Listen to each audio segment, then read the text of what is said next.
यह बात द्वापर युग की है, जब धरती पर चारों ओर पाप और अनाचरण बढ़ गया था। मथुरा के राजा थे उग्रसेन, लेकिन उनका क्रूर अत्याचारी पुत्र कंस उन्हें गद्दी से हटाकर स्वयं राजा बन गया।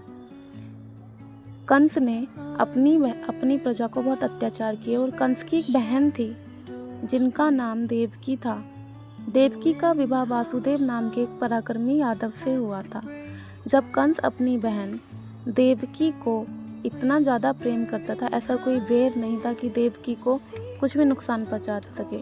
तब जब कंस अपनी बहन देवकी को विदा कर रहा था और बड़ी खुशी खुशी उसे विदा करने की कोशिश कर रहा था और वासुदेव को भी खुशी खुशी विदा कर रहा था, तभी रास्ते में एक योगी उनको मिला।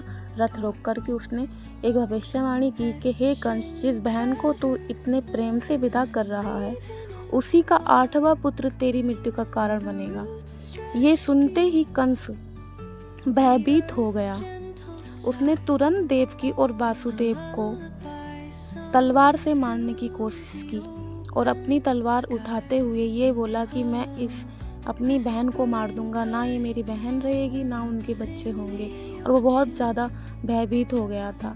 लेकिन वासुदेव और देवकी ने बहुत क्षमा मांगते हुए अपने ही भाई से देवकी ने क्षमा मांगते हुए एक वचन लिया कि भाई, मैं आपको अपने सारे पुत्र दान कर दूंगी जैसे ही पैदा होंगे, लेकिन तुम वासुदेव और मुझे कुछ भी नुकसान नहीं पहुंचाओगे। तो कंस ने ये उनका जो वचन था वो मान लिया था, लेकिन कंस ने अपने ही बहन और बहनोई को जेल में डाल दिया था, मतलब कारागार में डाल दिया था।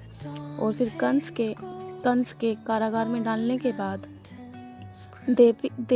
समय बीतता गया। देवकी के पहले 6 पुत्रों को कंस ने मार दिया था।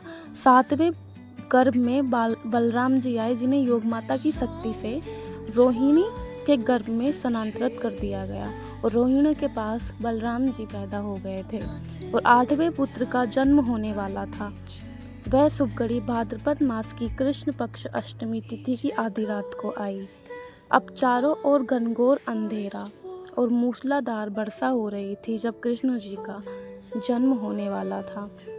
वातावरण एकदम शांत हो गया था। जैसे ही भगवान ने जन्म लिया, तब कारागार की कोठरी अलौकिक दिव्य प्रकाश से जगमगा उठी और भगवान ने आदेश दिया कि इसे वसुदेव कारागार द्वार अपने खुल गए हैं, सभी पहरेदार गहरी नींद में सो गए हैं। वासुदेव जी बालकृष्ण को टोकरी में उठा लिटाए अपने सिर पर रखकर गोकुल की ओर चल पड़े। रास्ते में उन्हें यमुना नदी पार करनी थी। मूसलाधार बारिश और नदी पर का बढ़ता जल देखकर वासुदेव चिंतित हुए, लेकिन यह लीला कैसी लीला। यमुना का जल स्तर जैसे ही बालक के चरणों को छूता, वह नीचे उतरने लगता। फिर वासुदेव ने यशोदा के पास उनके पुत्र को रख दिया, उनकी कन्या को वापस लेके आ गए। जैसे ही देवकी के 8वें पुत्र की सूचना मिली कंस को, तो वो तुरंत कारागार में आया, उनकी कन्या को देखा। कन्या माता के रूप में बन गई और बोली, हे मूर्ख, तू जिसे मारना चाहता था वो तेरा काल गोकुल में जन्म ले चुका है। उसके बाद देवकी और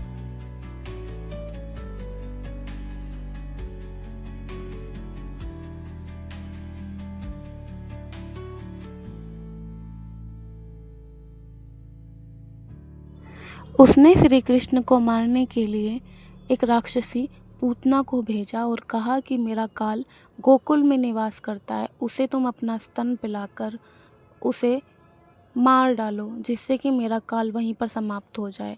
तो पूतना निकल चुकी थी अपने काम के लिए और फिर उसने एक सुंदर स्त्री का भेष धारण कर लिया था, जिसमें वो आभूषण पहनी हुई थी।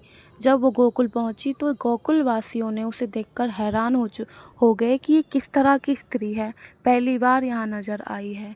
कैसा है ये चमत्कार जिससे कि इतनी सुंदर अप्सरा उतर आई हो, ऐसा लग रहा था उन्हें। सब लोग बहुत चौंक गए थे देख के कि इतनी सुंदर स्त्री। फिर वे यशोदा के पास जाकर कृष्ण को गोद में दूध पिलाने लगी।